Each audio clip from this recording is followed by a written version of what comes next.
10 minutes earlier. I stood in the hallway, staring at her phone. I saw the messages. I saw the photos. I saw my business partner, Marcus, joking about my downfall. They weren't just breaking my heart, they were dismantling my life, brick by brick. They wanted the company. They wanted the house.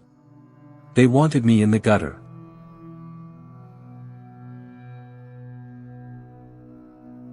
In that moment, I realized something. Anger is a waste of energy. Screaming is for the weak. I didn't confront her. I didn't break a single plate. Instead, I sat down, picked up my fork, and decided that for the next 6 months, I would be the perfect, unsuspecting fool. I was about to design my greatest masterpiece.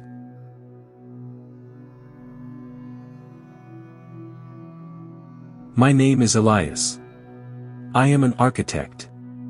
My life's work is built on understanding structures, knowing exactly where the weight rests, and where the pressure points lie.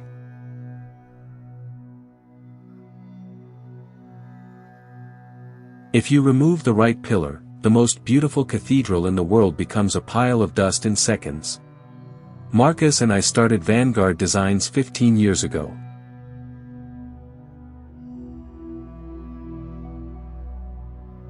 He was the charismatic face, I was the mind behind the blueprints. My wife, Elena, was the muse. Or so I thought. But structures can be deceptive. The discovery wasn't a movie moment. There were no dramatic confrontations. It was a Tuesday. I had forgotten my tablet at home. When I walked into the bedroom, Elena was in the shower. Her phone buzzed on the nightstand. It was a notification from an encrypted app. I shouldn't have looked, but I did.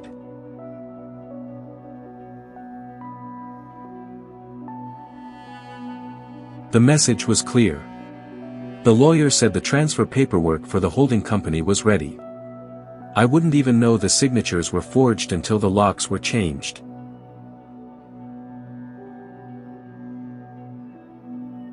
I stood there for a long time. The steam from the shower drifted out, smelling of her expensive jasmine soap. My heart rate didn't spike. It dropped. It became a slow, steady thrum. My mind immediately began to scan our life. I saw the late nights at the office. I saw the girls' weekends. It wasn't love they wanted. It was the empire I had built.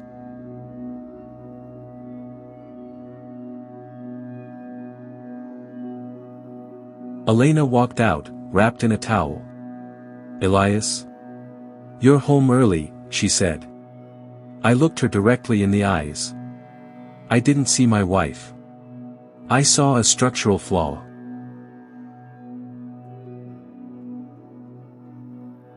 I told her I forgot my tablet.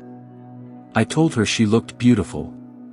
I left and drove to the office, watching Marcus walk through the glass doors. He looked so safe. He was wrong.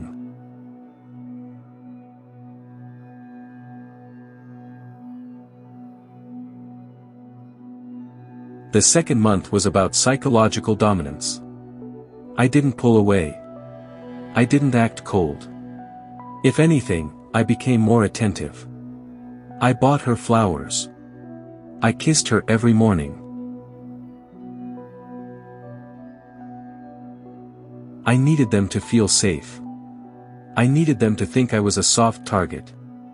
Every time I saw Marcus at the office, I shook his hand with a firm, trusting grip.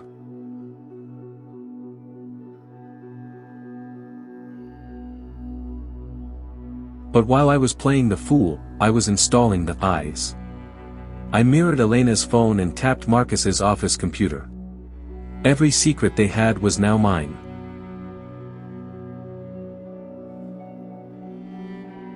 I discovered Marcus was skimming from our project budgets. He was stealing from me long before he tried to take the whole company. It was a fatal mistake. Greed is a structural weakness.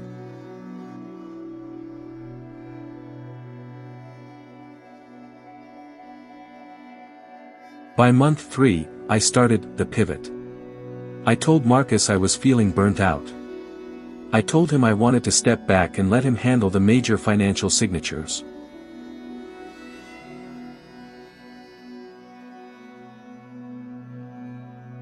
He practically salivated at the opportunity. He thought he was taking control. He didn't realize he was taking the blame. I began shifting the company's debt into his personal accounts.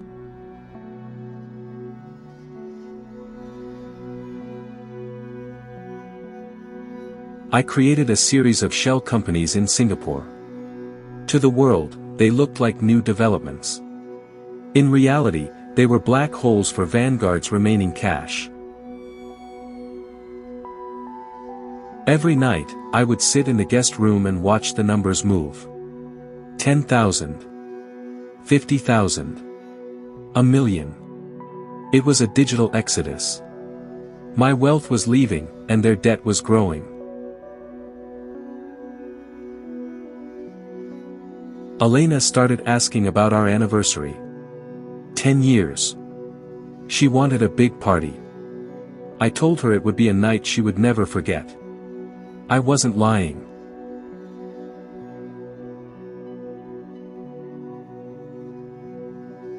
I began moving my personal things. Not the big furniture, but the memories. My grandfather's watch. My rare sketches. I replaced them with high-end fakes. They didn't notice a thing. Month 4. The pressure was building. Marcus was getting sloppy. He was already spending the money he thought he'd stolen. He bought a new yacht. I made sure the company paid for it.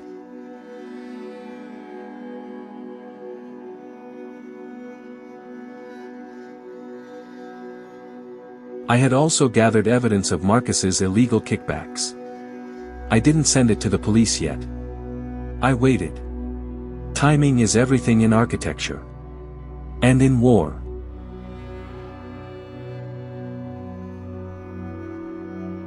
I saw Elena meeting her lawyer. I knew she was finalizing the divorce papers for our anniversary date. She wanted half of a company that would soon be worth less than zero.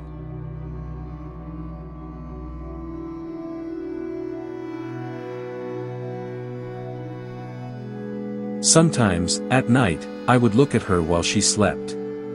I wondered how someone could be so beautiful on the outside and so hollow on the inside. It didn't make me sad. It made me certain.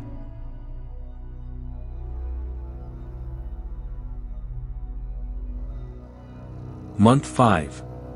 The final preparations. I booked my flight. I cleared my browser history. I was a week away from the demolition. The silence was almost over. The final week began, and I moved with the precision of a surgeon. I transferred the last of my liquid assets to the Singapore account, leaving only a trail of debt behind.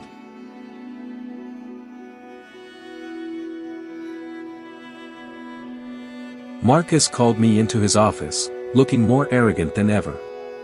He wanted me to sign a final merger document. He didn't know, it was actually a confession of debt.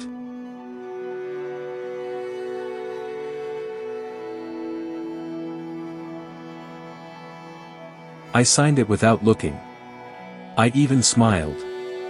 "I trust you, Marcus," I said. I could see the triumph in his eyes, the belief that he had finally won.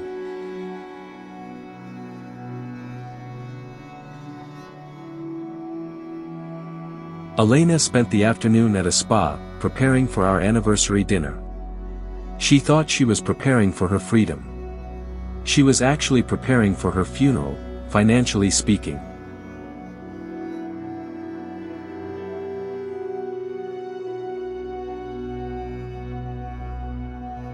I met with the authorities in secret. I handed over the files on Marcus's kickbacks. I told them exactly where to be, and at exactly what time.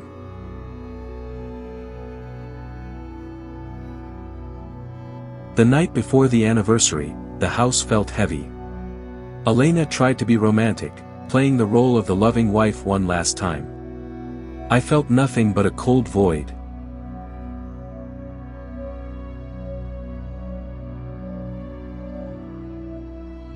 I slept for 4 hours. Deep, dreamless sleep. When I woke up, the world was about to change. I put on my red leather jacket, my armor.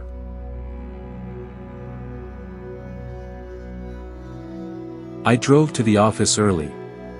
I wanted to be the first one there. I walked through the empty halls, listening to the echo of my own footsteps. The architecture of my past was ending. 10 a.m. Marcus and Elena walked into the boardroom. They were dressed in their finest, ready to sign my life away. They looked like winners.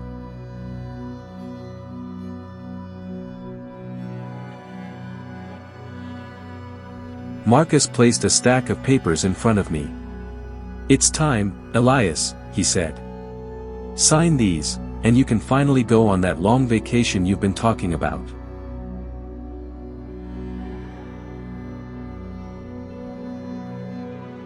I didn't pick up the pen. I leaned back and looked at them. The silence in the room became thick. Suffocating. I saw the first hint of doubt in Elena's eyes. "I have a surprise for you both," I said. My voice was a whisper, but it felt like a scream. I tapped a button on my laptop. The projector roared to life.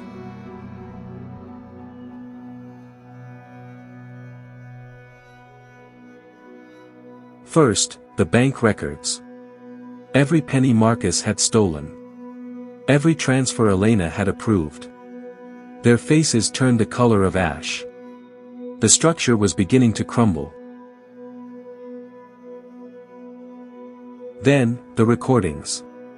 Their voices filled the room, talking about how they would leave me bankrupt and broken. Elena's voice, laughing about my stupidity.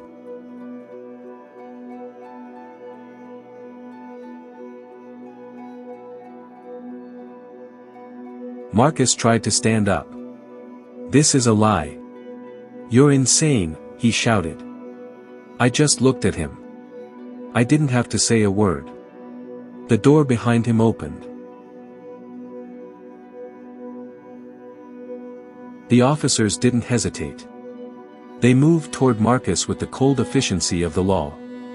He looked like a cornered animal, trapped in the very cage he helped me build.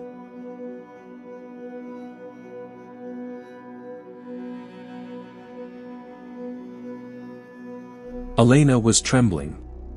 She looked at me, her eyes filling with desperate, calculated tears. "Elias, please. I can explain. He made me do it."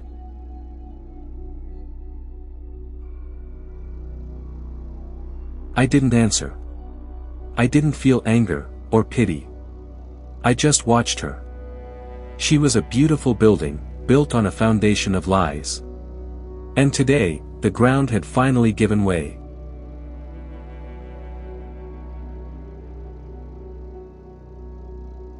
The lead detective placed a file on the table.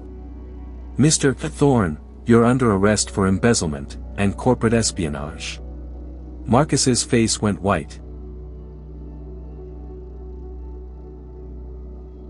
As for Elena, I handed her a final document. It wasn't a divorce settlement. It was a notice of foreclosure. The house, the cars, everything was already gone.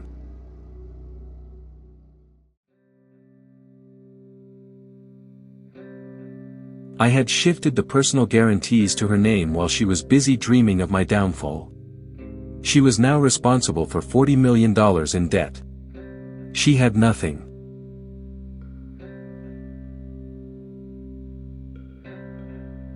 I walked to the window and looked out at the city.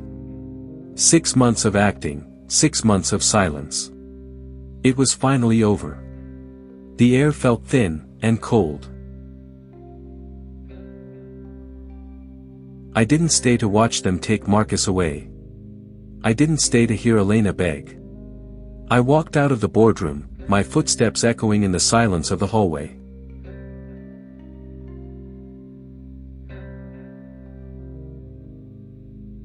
The staff were staring.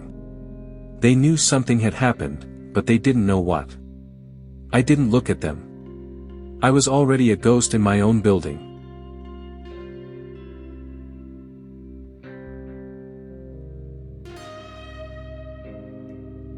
I took the elevator down to the garage. My car was waiting.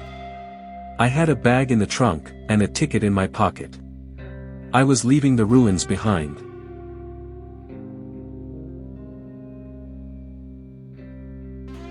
I drove to the airport without looking back once. The bridge, the skyline, the home I once loved. It was all just background noise now. I was focused on the horizon.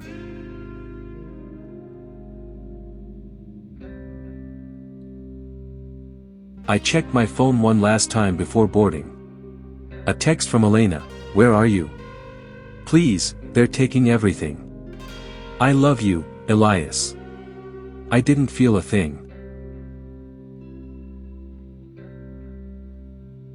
I hit the block button. Then I deleted the thread.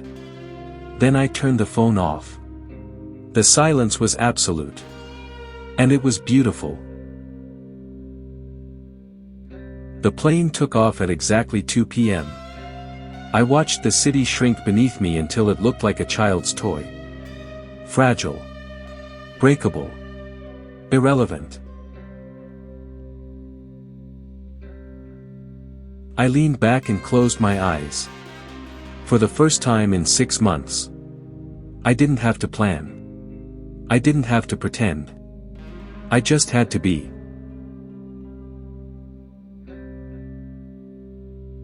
Singapore. The air is thick with heat and the smell of progress. I walked through Changi Airport with nothing but a suitcase and a vision. A man with no past, and a limitless future.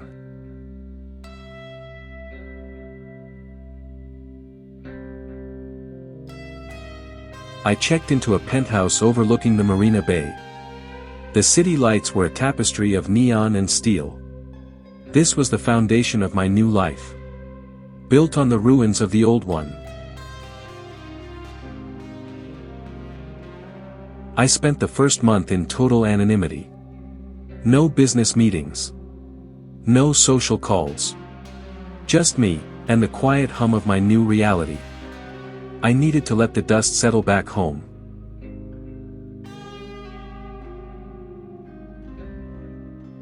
I opened a news site. Vanguard Designs files for bankruptcy. The headlines were brutal. Marcus Thorne was facing 15 years for fraud. Elena's name was dragged through the mud.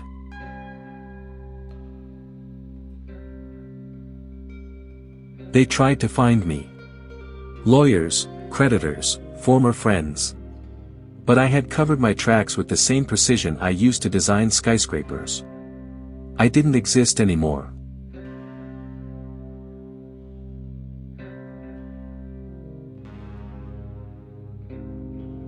By the 3rd month, I began to build again. Under a new name. A new firm. A new philosophy. This time, I wouldn't build for anyone else. I would only build for myself.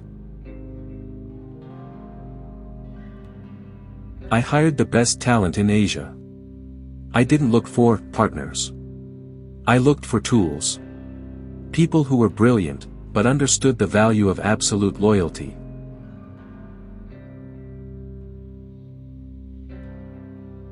Success came fast. My designs for the New Age towers became the talk of the industry. I was the ghost architect of Singapore. Mysterious. Wealthy. Untouchable. One evening, a message found its way to me. A private investigator Elena had hired finally tracked down my business alias. She sent a voice note.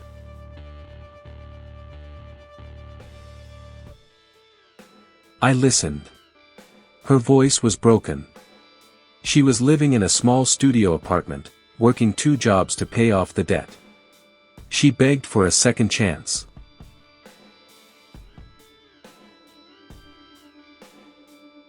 She told me Marcus had turned on her in court to save himself. She said she was sorry for everything. She said she still loved the man I used to be.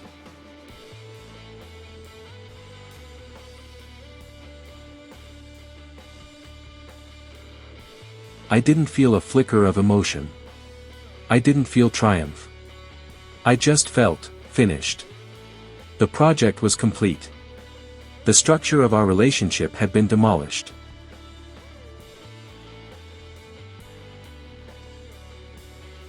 I replied with one sentence, "You were a structural flaw, and I have a policy of never building on bad ground."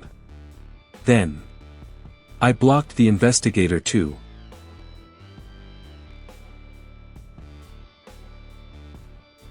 I poured myself a drink. 20-year-old Scotch. I walked out onto my balcony and looked at the city I now owned, in every way that mattered.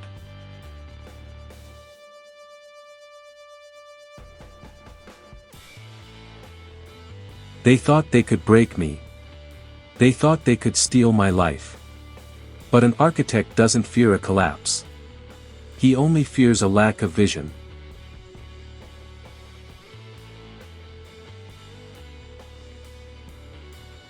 I spent 6 months in silence, learning their every move.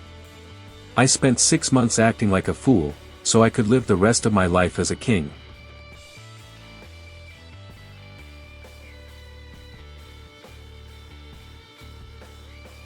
People ask me if I regret it. If I missed the love I thought I had. I tell them the same thing, a skyscraper doesn't miss the old wooden shack that stood in its place.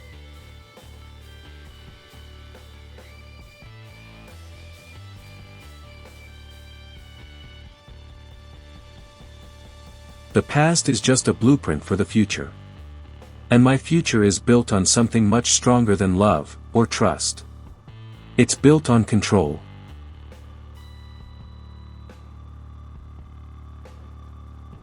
"6 months of silence, for a lifetime of peace." It wasn't just revenge. It was justice. And I would do it all over again. My name is Elias. I build empires. And I never, ever, look back.